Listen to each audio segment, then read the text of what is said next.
Glória a Deus. Jesus falou que ninguém deixaria casa, mãe, pai, e eu vou acrescentar igreja, sem receber mais 100 vezes. E eu estou aqui com a minha igreja. Deus tem dado vocês para mim. Eu sou pastor honorário desta igreja, sem honorários. Uma alegria imensa estar aqui e celebrar o mover do Espírito aqui nesta igreja. Rapidamente, peço que os que estavam com Ilaene e comigo de quarta a sexta de manhã se coloquem em pé. Coloque-se em pé se você estava conosco nesse retiro. Quero que os demais olhem para estas pessoas, porque qualquer dúvida, qualquer coisa que não entendem de mim, seja o portunhol, seja o mistério dos céus, você vai atrás destas pessoas, que elas me conhecem melhor e têm meu espírito dentro deles. Podem sentar-se. E agora os que estavam no retiro, sexta noite até final do dia sábado, se coloquem em pé. Conferência. Obrigado. Então, de novo, olhem para estas pessoas, qualquer dúvida quanto ao que eu falo, vai e tira a dúvida com estas pessoas. Obrigado, podem sentar-se. Discípulos verdadeiros chegam prontos para aprender. E eu quero que todos os que têm canetas se colocam em pé. Todo mundo que tem caneta, você veio com a possibilidade de anotar o que Deus quer falar. Ok, fique em pé. Isto é assustador para mim, honestamente falando. É que a maioria não tem caneta. E você tem um segundo chance no reino de Deus, sempre dá para melhorar. Próximo domingo, pelo amor de Deus. E pense carinhosamente, vocês que estão em pé, levanta a mão se você tem mais que uma caneta, ok? Mais que uma caneta, então você já comparte com os coitadinhos que não chegaram prontos para aprender. Eu tenho mais 3 aqui que eu vou colocar aqui na minha frente, por favor me devolvem depois. Agora, levanta sua Bíblia, se você tem Bíblia. Se não tem Bíblia, pode sentar-se. Levanta sua Bíblia, se vocês... Ok? Bíblias, todo mundo levanta sua Bíblia. Pode estar sentada, pode estar em pé. Ok, estou vendo muita pessoa sem Bíblia. Ai. Verdadeiro discípulo tem uma Bíblia... Os que andaram comigo nestes dias sabem, uma Bíblia autobiográfica, cheia de versículos marcados, datas especiais. E a terceira coisa que eu quero ver, todos os que têm caderno, fiquem em pé. Você veio com caderno, me mostra seu caderno, sou homem de pouca fé. Ok? Agora o número de discípulos realmente firmes e fortes caiu para valer. Podem sentar-se. Se daqui a 10 anos vocês já esqueceram tudo e qualquer coisa que Débora e eu vamos falar hoje, eu espero que pegam essa mini palavra rema. Discípulo anda com caneta, Bíblia, caderno. Porque você não vai lembrar daqui a uma semana o que nós falamos. Daqui a 2 semanas as coisas já vão sumindo. Mas se você anote, você tem grande chance de poder continuar avançando no que Deus fala para você. Quero começar com 2 Crônicas 7:14. Eu tenho um tipo de voto com Deus, iniciar cada dia por 30 dias com este versículo. E vocês, pela graça de Deus, estão entrando comigo em meu voto. Eu vou ler esse texto e peço que vocês tomem 2 minutos para meditar, deixar o Espírito Santo falar o que Ele quiser para você quanto a isto. Crônicas, desculpa, não sei se eu comuniquei mal, mas eu vou ler aqui 2 Crônicas 7:14, que é o maior versículo da Bíblia sobre avivamento. Feche seus olhos, deixe o Espírito Santo falar isto para vocês e vou dar 2 minutos para vocês ouvir a Deus em cima deste versículo. Se o meu povo, que se chama pelo meu nome, se humilhar, orar, buscar minha face e converter-se dos seus maus caminhos, eu ouvirei dos céus, perdoarei seus pecados e sararei a sua terra. 2 minutos, oiga o que o Espírito está falando.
Nosso assunto hoje, a folha que você tem em suas mãos, diz repensando a grande comissão. Quem está nesta igreja já tem estudado e mergulhado na grande comissão, sem sombra de dúvida. 10 pré-requisitos. Acho que você nunca pensou que há pré-requisitos para cumprir a grande comissão. Eu vou ler Mateus capítulo 28, 16 a 20, e passar o microfone para Débora, porque vamos ministrar para as mães.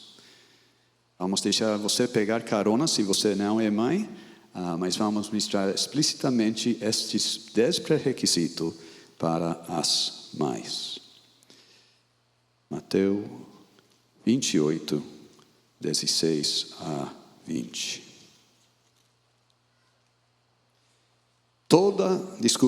Os 11 discípulos partiram para a Galileia, para o monte que Jesus lhes havia designado. E quando viram Jesus, o adoraram, mas alguns duvidaram. Jesus, aproximando-se, falou-lhes, dizendo: toda a autoridade me foi dada no céu e na terra. Portanto, vão e façam discípulos de todas as nações, batizando-os em nome do Pai, do Filho e do Espírito Santo, ensinando-os a guardar todas as coisas que tenho ordenado a vocês, e eis que estou com vocês todos os dias até o fim dos tempos.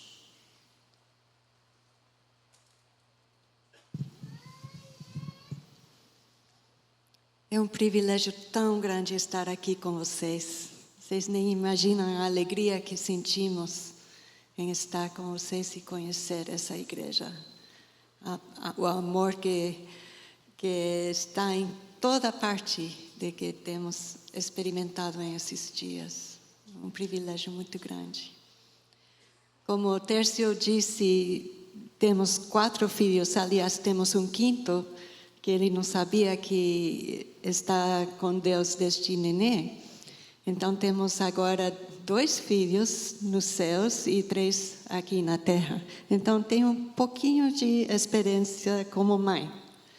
Eu tive que rir essa manhã. Eu estava contando para a Adriana que uma de nossas filhas, Raquel, me mandou uma mensagem do Dia das Mães e disse assim: mamãe, obrigada por cada fralda que trocou, por cada comidinha que preparou que eu não quis comer, por cada noite sem sono. E eu tive que rir porque ela agora tem 2 filhinhas, está experimentando o que ela nunca apreciou em outros momentos de sua vida.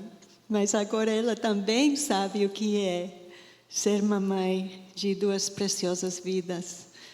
É uma coisa inédita que eu sempre disse para o David: que triste que você não teve a experiência de gerar nova vida em seu corpo. E ele disse: Mas não é um privilégio inédito de cooperar com Deus para formar uma nova vida. Mas todos nós, homens ou mulheres, pequenos ou grandes, podem ter a experiência de ajudar a gerar nova vida em Cristo. Não é? E Paulo até falou das dores de parto que ele experimentou, tentando disciplinar, ajudar a amar as pessoas que ele cuidava. Então, de certa forma, é uma experiência em comum. Um certo dia, quando meus 4 filhos eram pequenos, chegou na minha porta, cedo de manhã, de surpresa, uma amiga que tinha 5 filhos, um pouco maiores que os meus. E eu fiquei assustada, qual o problema, que ela apareceu do nada. E ela disse: eu só vim falar que vai melhorar. Aí ela foi embora. Eu pensei nisso tantas vezes através dos anos. Vai melhorar, vai melhorar. Por uma pessoa um pouco mais na frente de mim, né? E nós podemos fazer isso umas com as outras, mas com um pouco mais experiência, dar esse ânimo para as mais novas, ou as que têm filhos menores. Necessitamos desse ânimo, desse encorajamento. O primeiro pré-requisito que David identificou aqui, os 11 discípulos, versículo 16, ele disse isso. Primeiro pré-requisito da grande comissão, ser um discípulo integral. Muitas mamães me perguntam como que podem adotar as disciplinas do discipulado quando tem crianças pequenas. E parece que não tem um momento de sossego. Não podem separar meia hora para estar com Jesus a sós. Não conseguem descobrir este momento. Aí eu pensei, como é que eu fiz quando meus pequenos eram... duas coisas que eu vou passar para vocês. Uma é que eu escolhi um versículo a cada semana para decorar. E ensinei para meus filhos. Ao ensinar para eles, eu decorei. Entende? Então, estava investindo neles, ao mesmo tempo, colocando na minha cabeça a palavra de Deus para poder mastigar, meditar a qualquer hora. Lavando uma louça, lavando roupas, na fila do supermercado. Eu podia tirar isso do meu coração e pensar sobre a palavra de Deus para mim. Não foi muitas vezes possível sentar por meia hora e estudar a Bíblia, mas desta forma podemos ter a palavra de Deus nos nutrindo, mesmo com um dia cheio de tarefas e de correria.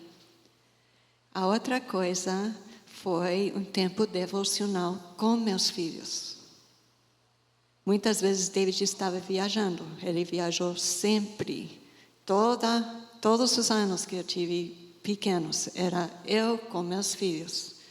E tivemos um tempo devocional. Aí, com isso, eu me nutri também. Não é?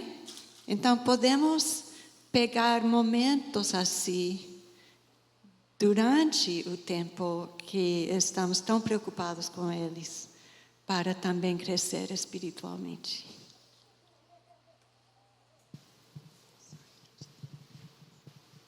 O que é ser discípula integral? Discípula integral é uma mulher que é discípula de Jesus, o vertical, e discípula também numa relação horizontal com outra pessoa. Isso é a essência de ser discípulo integral. Você junta o divino e o humano e você cresce de ambos os lados. Quero que as pessoas que têm a Bíblia de discipulado, pode ser aqui, pode ser em casa, se coloquem em pé. Pessoas com a Bíblia de discipulado, se coloquem em pé. Eu vou comentar a Bíblia de discipulado várias vezes, há alguns exemplares ainda na livraria. E você, se tiver uma pergunta sobre isso, pode procurar estas pessoas. Na Bíblia do discipulado, eu faço uma introdução a cada livro escrito para discípulos e discipuladores. E no caso de Lucas, é escrita para discípulas e discipuladoras.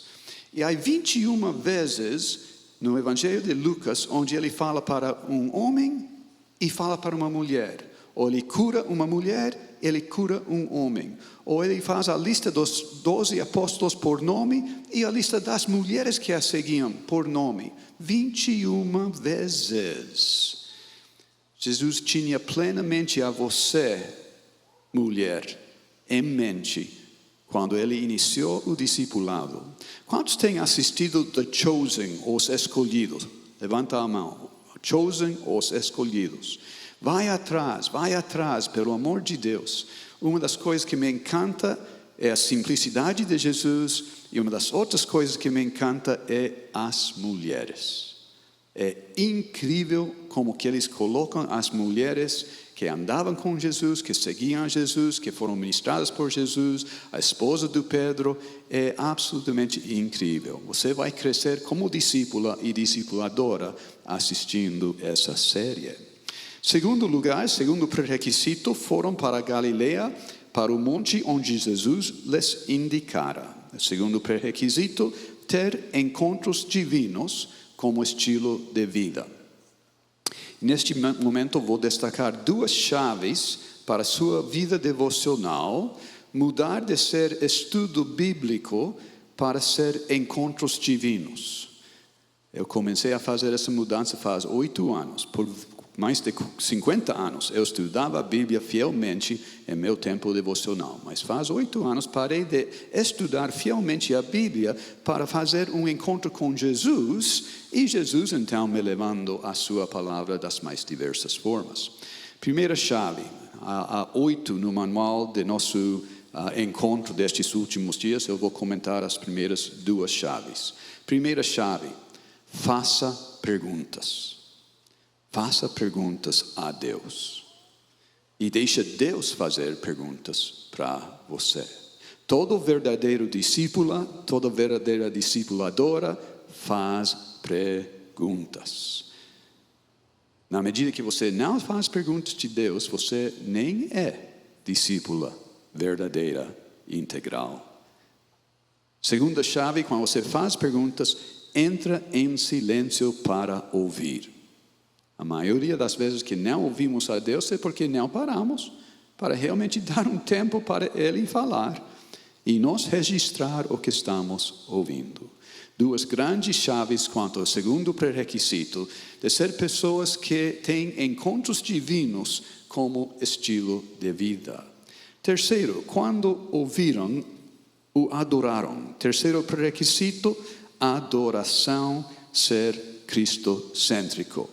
Quantos conhecem o nome Susana Wesley? Levanta a mão se você conhece o nome Susana Wesley. Essa mulher teve 17 filhos. 17 filhos. Já pensou? Eu nem... Meu Deus.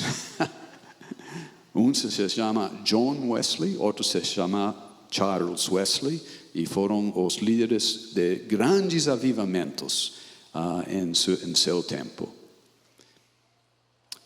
Ela é famosa por ser a mãe de grandes evangelistas, avivamentalistas, obreiros apostólicos, nem sei os nomes para dar para essas pessoas. Mas também é famoso porque ela tinha um avental. E na hora de que as 17 ou não sei quantos filhos que tinha em casa de uma vez, ela não aguentava mais, precisava de um momento com Deus, pegava o avental e o jogava em cima de sua cabeça. E todas as crianças sabiam, esta é a hora de parar. Parar de perturbar nossa mãe, parar de fazer qualquer bagunça. Esta é a hora de nossa mãe estar com Deus. Verdadeira discipuladora, sabe como ser plenamente cristocêntrico e como cerrar todo o mundo para fora para concentrar e deixar Deus falar para sim. Quarto pré-requisito. Quando ouviram, o adoraram, mas alguns duvidaram. Quarto pré-requisito, dúvida e transparência. Há vários tipos de mães duvidosas. Vou indicar 4 ou 5 tipos de mães duvidosas que têm que levar essas dúvidas para Deus e ver o que Ele faz com isso. O primeiro tipo de mãe duvidosa é aquela que duvida de sua identidade de filha amada. Aquela que duvida de sua identidade de filha amada. Minha mãe, aos 85, 88, nem lembro o que, pegou Alzheimer's. E com Alzheimer's ou demência, ela voltou a lembrar as coisas de seus primeiros anos. E ela tinha uma gravação em sua cabeça. Minha mãe nunca me amou. E a quase cada 5 minutos a gravação pulava de novo. Minha mãe nunca me amou. Não vou entrar nos detalhes, mas há mães e há mulheres que têm essa dúvida no profundo de seu ser, que tem que levar isso para Jesus. Segunda mãe duvidosa. Duvida que seu matrimônio seja o que Deus quer. Minha mãe entrou em divórcio emocional com meu pai em sua lua de mel. Viveu com ele até a morte o separar, mas viveu com um casamento seco, vazio, morto a vida toda. Pelo amor de Deus, seja transparente. Comparte suas dores com Jesus e com uma discipuladora, com um discipulador, com pessoas que podem te ajudar a superar as dúvidas. E vou comentar uma terceira aqui, eu tenho 5, mas vou parar com 3. Aquela que duvida em ser uma boa mãe. Especialmente mães solteiras. Eu lembro um artigo de Veja, faz 20 anos ou mais, que indicou que 23% das famílias brasileiras são lideradas por mães solteiras. Eu considero mães solteiras heroínas. Eu não imagino ter que cuidar de meus filhos sozinho. Nem posso imaginar.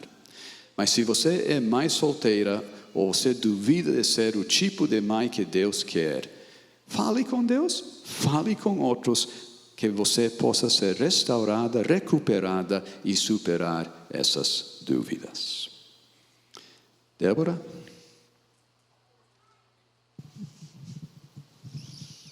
Eu passei por muitos momentos de dúvida com nossa filha Caris. Tércio apresentou o livro. Ela nasceu com um síndrome que os médicos diziam que ela tinha que morrer com poucas semanas de idade. E Deus continuou fazendo milagre atrás de milagre para que ela vivesse 30 anos. Mas nos primeiros 2 anos da vida dela, ela ficou internada 22 vezes. Às vezes por semanas inteiras, quer dizer, 7, 8, 9 semanas de vez, na luta para a sobrevivência dela. Ela me ensinou uma lição nesses dias, me ensinou a vida toda, mas com 1 ano, 2 anos, quando tinha que passar por um tratamento difícil, eu vi muitas crianças lutando contra os pais, chorando, resistindo.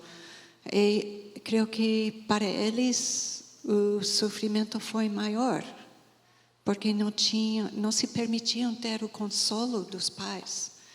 E Caris, por sua personalidade amorosa, creio, ela reagiu de outra forma. Ela, quando tinha que passar por algo penoso, ela se grudou em mim. Ela me abraçou, ficou próximo, perto, para que minha força podia suprir a pouca força que ela tinha. E eu aprendi com isso. Eu tenho que fazer isso com o meu papai do céu. Eu sou como uma criança de 2 aninhos. Eu não entendo.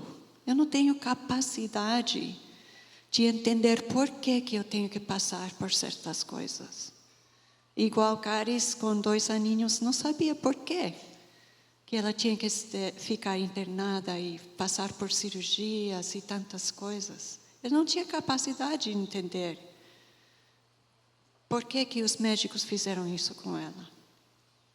Eu também, e você, não temos a capacidade de entender muitas coisas, não é? E temos uma escolha.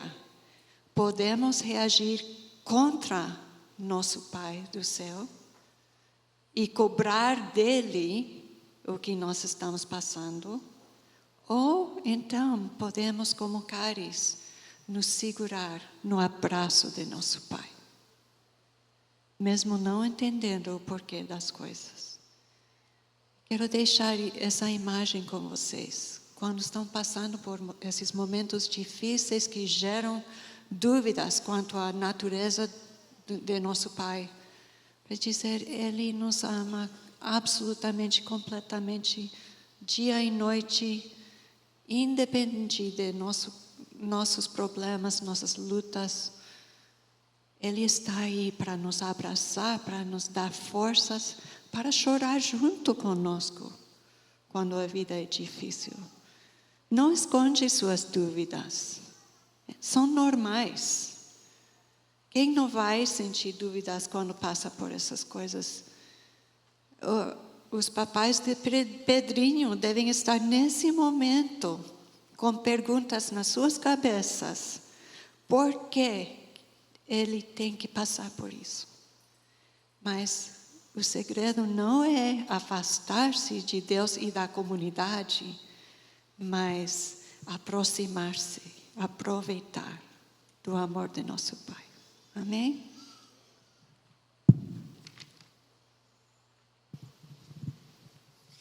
Oh, glória!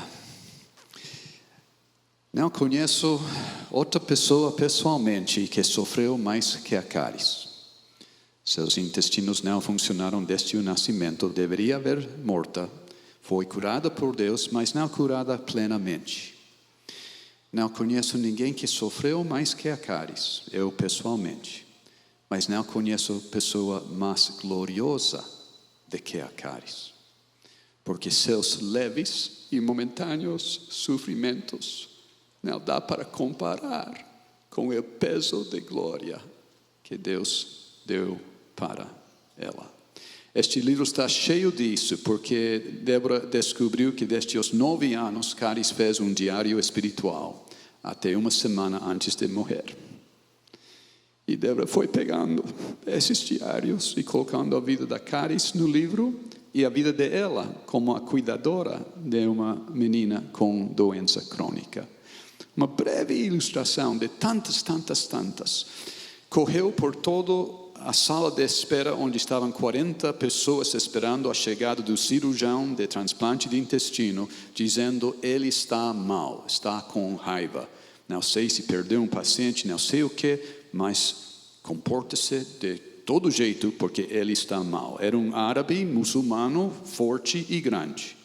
E quando foi a vez de Caris entrar na sala para ser examinada, ela sentou em cima da mesa que dá para deitar-se, e Débora foi para o canto mais longe. Eu não estava presente, mas me contou depois, para ficar longe da porta onde ele entraria, e a enfermeira foi para outro canto, mais longe possível da porta, e o homem entrou. E não sei se vocês lembram os cartoons, onde tem uma nuvem e está chovendo em cima da pessoa, não? E o homem entrou desse jeito. E sem ele conseguir falar nada, Caris se colocou em pé. Ele grande e forte, ela nunca cresceu muito por malnutrição. E andou uns 3-4 metros para ele, jogou seus braços ao redor dele e abraçou a ele, sem falar uma palavra. E como você vê no cartoon, a nuvem sumiu e o rosto dele foi transformado, e ainda sem falar uma palavra, ela voltou à mesa de exame e continuaram.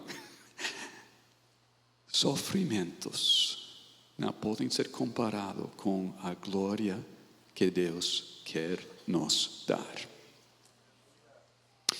Quinto pré-requisito. Então Jesus se aproximou-se deles. Presta atenção. Se aproximou dos adoradores e se aproximou dos duvidosos. Não fez distinção. Se aproximou de todos e lhes falou: toda autoridade me foi dada nos céus e na terra. Quinto pré-requisito: estar sob autoridade. No reino de Deus, governar é elevar. Escreva essa frase, por favor. No reino de Deus, governar é elevar. Mas Deus tem te dado autoridade espiritual, e na medida que você exerce isso, você está elevando as pessoas. Sua graça como autoridade espiritual é revelada em sua habilidade de elevar seus filhos físicos, de elevar seu marido, de elevar seus filhos espirituais. Deixe eu contar uma ilustração.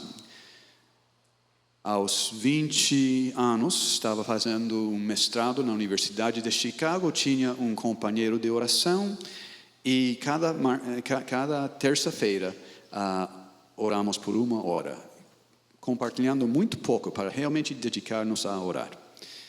E em certa terça-feira ele chegou e falou: David, minha vida tudo é uma bagunça. Ele, quanto eu, era uma pessoa muito estruturada, muito organizada, colocava todas as coisas em seu devido lugar e nada estava encaixando dentro de seu interior. Ele estava em angústia.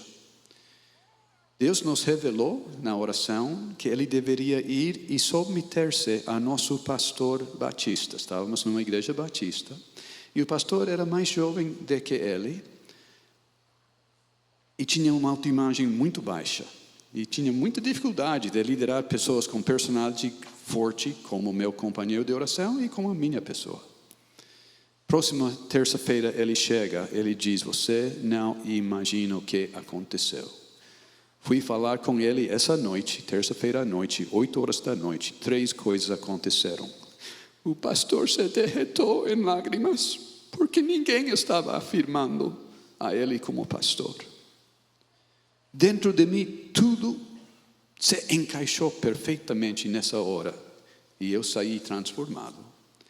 E sexta-feira, quando eu fui ver minha noiva em outra cidade, ela saiu da casa para me receber. E eu falei: você é diferente. O que aconteceu? porque ela era radiante. E ela falou, nem sei explicar. Terça-feira à noite estava fazendo o meu dever de casa como universitária e o Espírito Santo caiu sobre mim. E sou diferente desta terça-feira à noite. O poder de estar debaixo de autoridade no mundo espiritual faz coisas absolutamente surpreendentes. Quinto pré-requisito para a grande comissão: estar debaixo de autoridade. Autoridade saudável. Existe autoridade doentio e isso é toda uma outra história. Vire a página. Portanto, vão e façam discípulos de todas as nações. Sexto pré-requisito, fazer discípulos como a primeira responsabilidade ministerial. Podemos pensar, quando nossos filhos são pequenos, que não temos impacto. Que as pessoas importantes estão fora de casa. Mas esses pequenos vão ser influenciados por nós mais pelo resto de suas vidas. E não sabemos o futuro deles. Não sabemos os dons que Deus vai dar, dons espirituais. Eu não sei se Susana Wesley, que David comentou, tinha noção do impacto que esses dois filhos e outros menos famosos de seus 17 filhos iam ter. E estes foram formados por ela. Por ela. O pai parava poucas vezes em casa. Eu li a história, a biografia da Susana. O pai estava sempre fora, viajando. E ela teve essa responsabilidade de formar essas vidinhas. Ela está sendo comentada por nós hoje porque os filhos dela tiveram um impacto fenomenal no mundo cristão. Não é? Vocês, mais, se forem mais físicas ou mais de filhos no reino de Deus, que está gerando para Deus, pelo discipulado, vocês não imaginam como seu trabalho pode impactar as nações.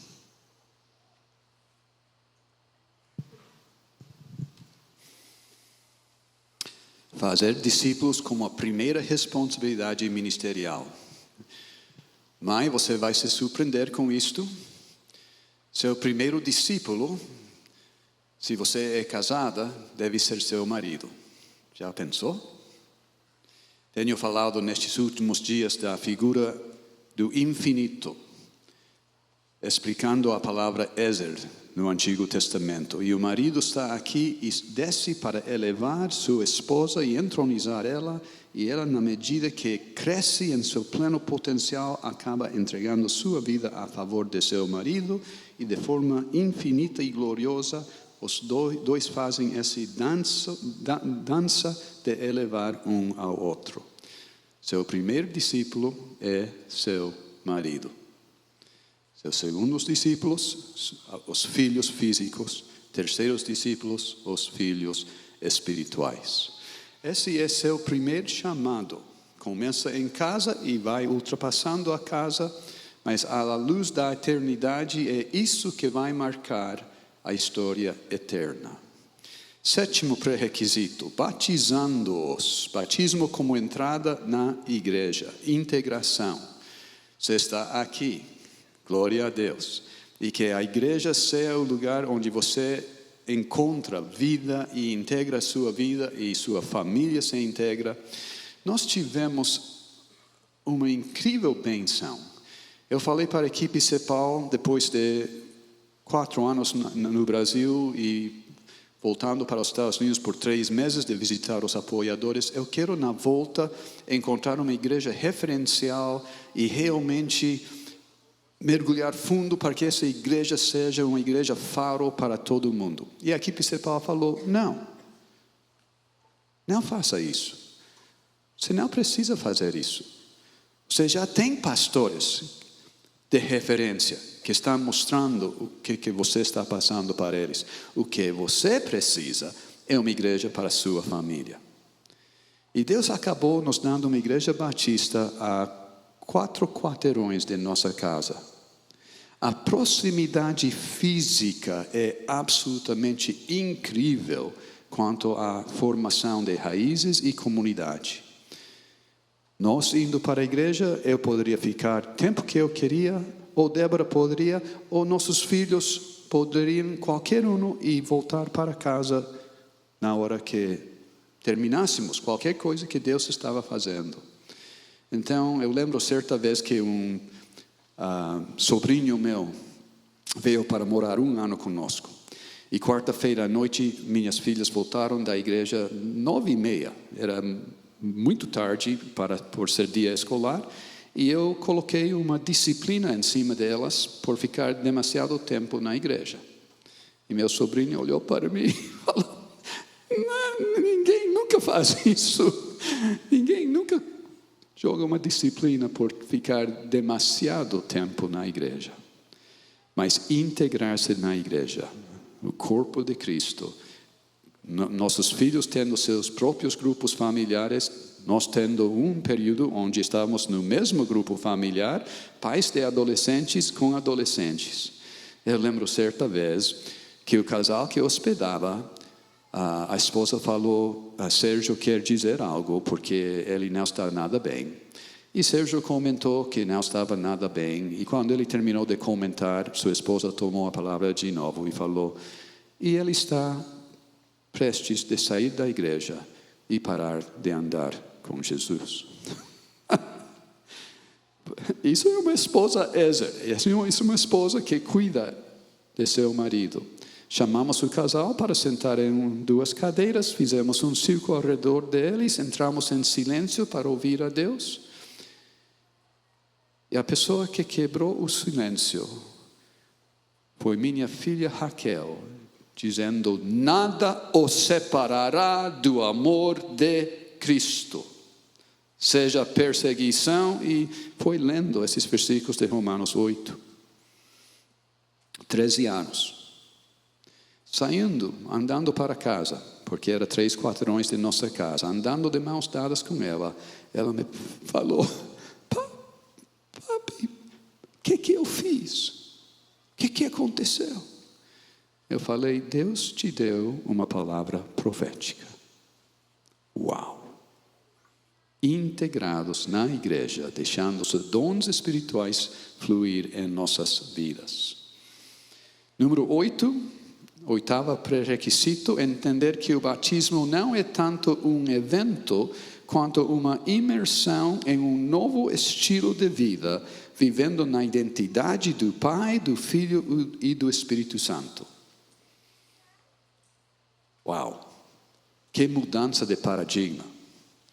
Como batistas, entendemos muito bem o ato de batismo e o valor desse ato, e a importância desse ato e a obediência a Jesus nesse ato. Mas esse ato é apenas a abertura a uma vida inteira de ser imerso no nome do Pai, a identidade do Pai. Pai de amor.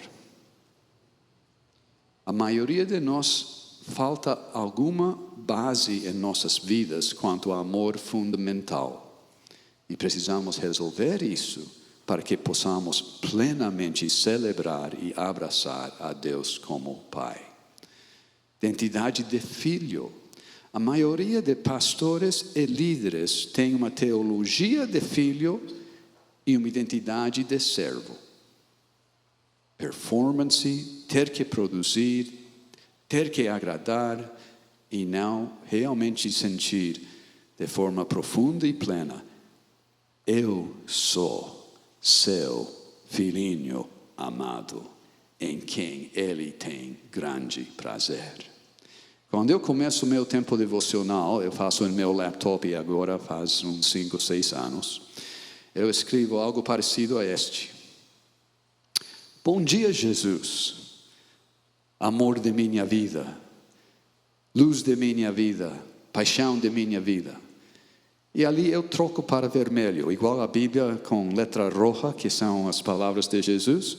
E Jesus diz, bom dia, David, meu amado filhinho, luz de minha vida e paixão de minha vida. Nós somos uma sociedade de mútua admiração. Eu admiro tremendamente a Ele e Ele pega o que eu digo e Ele volta para mim com uma admiração incrível. Então, antes de eu nem avançar mais em meu tempo devocional, eu sei que eu sou amado, afirmado e que Jesus está se alegrando em mim. Tem momentos que nem é assim, Ele tem que me corrigir ou me repreender, mas de forma geral é esse tipo de alegre afirmação. Número 9. Ensinando-os a obedecer a tudo o que eu lhes ordenei. Nono pré-requisito, não ensinar mente a mente, e sim vida na vida, coração para coração.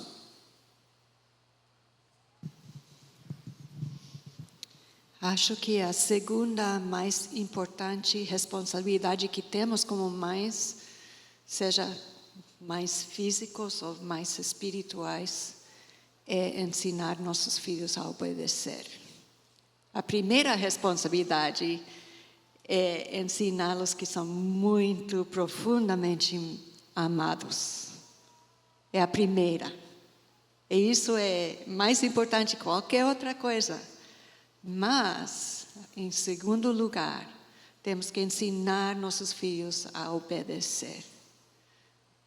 Pelo bem deles. Tem que aprender a respeitar nossa voz, porque Deus nos deu essa responsabilidade sobre o bem-estar deles. Não é? Tem que aprender a nos respeitar quando dizemos não corre na rua, porque podem morrer. Se não nos respeitam, podem levar risco de vida até. Em múltiplas áreas da vida. É uma responsabilidade que às vezes não gostamos. Porque pode ser difícil. Eu tenho uma neta de 3 aninhos e nem imagino como ela vai ser como adolescente. Porque ela já está em uma mini rebelião contra essa ideia de obedecer. Ela disse para mim outro dia, Grammy, ela me chama de Grammy, porque eu havia colocado ela sob disciplina. E ela disse, Grammy, pode me deixar aqui, porque eu sei que quando você me permitir levantar e brincar de novo, eu vou fazer a mesma coisa de novo.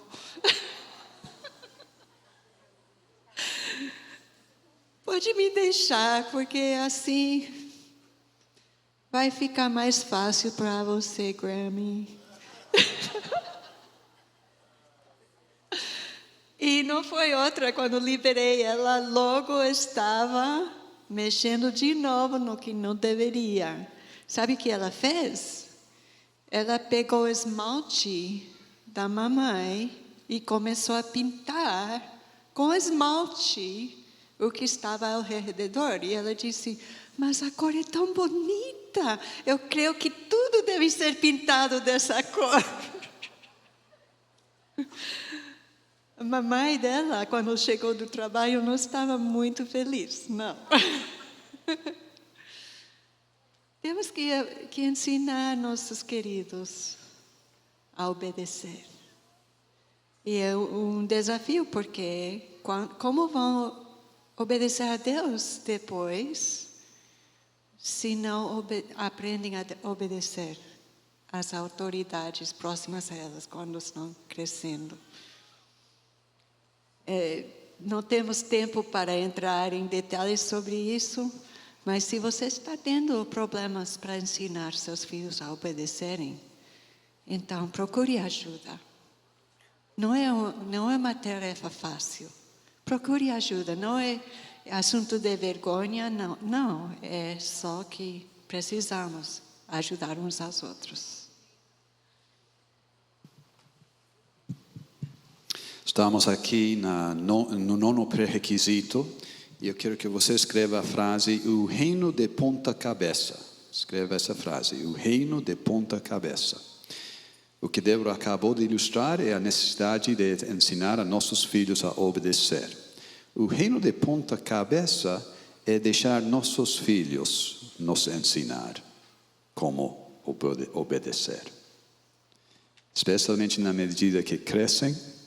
Faz aproximadamente 10 anos, estávamos de férias aqui no Brasil e viajando e paramos em certo lugar com meu filho Daniel. Meu filho Daniel parou de seguir ao Senhor mais ou menos aos 20 anos e pleno agnóstico, sentamos nesse restaurante no meio do caminho e ele falou, tenho algo para dizer para vocês, papi e mami. Éramos apenas os 3 nesse momento. E ele nos confrontou em amor sobre as formas que falhamos terrivelmente como pais. E por mais ou menos 2 horas, choramos juntos, pedimos perdão, nos arrependimos. E ele nos perdoou e nos restaurou como seus pais para poder continuar realmente sendo o pai dele. A completar 70 anos, eu chamei a família. Deixamos os netos em casa com outras pessoas cuidando. Eu compartilhei com meus filhos e meus genros o que significa para mim me tornar 70 anos na minha vida pessoal, e ali eles deram um retorno, quanto à minha família, e deram um retorno, e quanto ao meu chamado ministerial, e me deram um retorno. Para depois entrar em silêncio de 3 minutos, e eles colocar mãos em mim, e orar por mim. E até hoje lembro claramente a palavra rema que Deus deu para Daniel, para minha vida, 2 meses atrás. Uau! Ensinando-os a obedecer, de tal forma que eles mesmos acabam também ministrando para nós. Último pré-requisito, número 10, é eu estarei sempre com vocês todos os dias até o fim dos tempos. 10º pré-requisito, a presença e voz de Jesus, sem a qual não há verdadeiro discipulado. A maioria de nós temos experimentado isto. Isto é diferente da presença de Jesus, onde 2 ou 3 estão reunidos em meu nome, eu estarei no meio deles. Isto é uma promessa única para discipuladores, discipuladoras. Pessoas que recebem e praticam a grande comissão. A maioria temos experimentado isto quando, de repente, alguém diz para nós, pode ser filho em casa, pode ser filho espiritual fora de casa, mas alguém chega com fome e sede e angústia sobre alguma coisa que precisa de Deus e lança essa pergunta para nós. E nós respondemos e de repente a graça que sai de nós, a sabedoria que sai de nós, as palavras que saem de nós são coisas que nunca pensamos antes. Nem sabemos dizer como que isso entrou em nosso coração, em nossa mente. As pessoas que andam comigo aprendem a anotar as coisas. E muitas vezes eu digo numa situação dessas, depois passa limpo essas anotações, porque nunca falei uma coisa tão grande assim sobre este assunto até hoje. 10º pré-requisito, deixar Jesus ministrar. A voz de Jesus passar por nós, o reino de ponta cabeça. Esses momentos preciosos de silêncio para que cada um possa ouvir a Deus e nós mesmos, às vezes, ser as pessoas que recebemos. Tércio já nos levou a orar pelas mães. E eu quero fechar de uma forma parecida, aumentando uma característica. Eu quero orar pelas mais físicas, as mais espirituais e as futuras mais. Já basicamente não fica isento nenhuma mulher.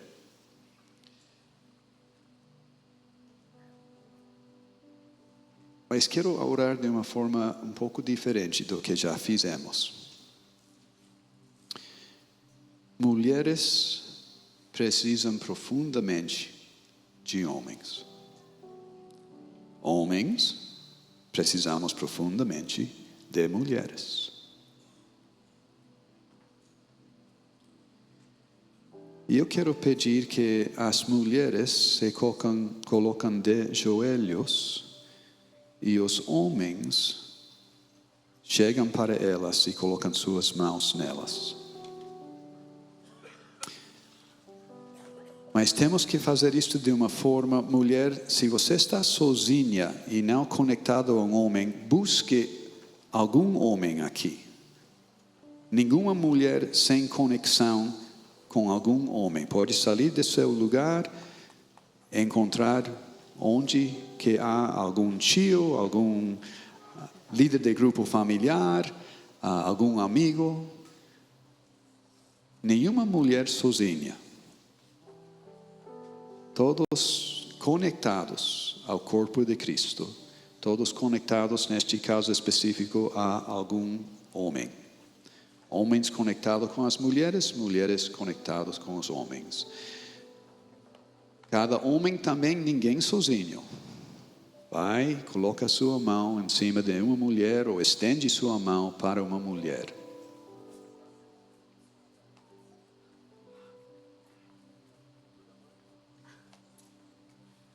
Vem, Espírito Santo. Vem sobre esta mulher. Para ela receber de uma forma maior ainda a unção de ser verdadeira filha de Deus. Filhinha amada, desde a eternidade. Filha na qual Jesus tem grande, imenso prazer. Venha de novo para estas mulheres, para serem mais, não apenas ungidas como filhas, e também ungidas como mais físicas, mais espirituais. Atualmente ou futuramente. Que elas possam ser podem ser parecidas às 4 mulheres na genealogia de Jesus. Cada mulher, uma mulher rejeitada pelo mundo de diversas formas, pero escolhida por Deus para ser antecessor de Jesus. Raabe, Tamar, Betsabé,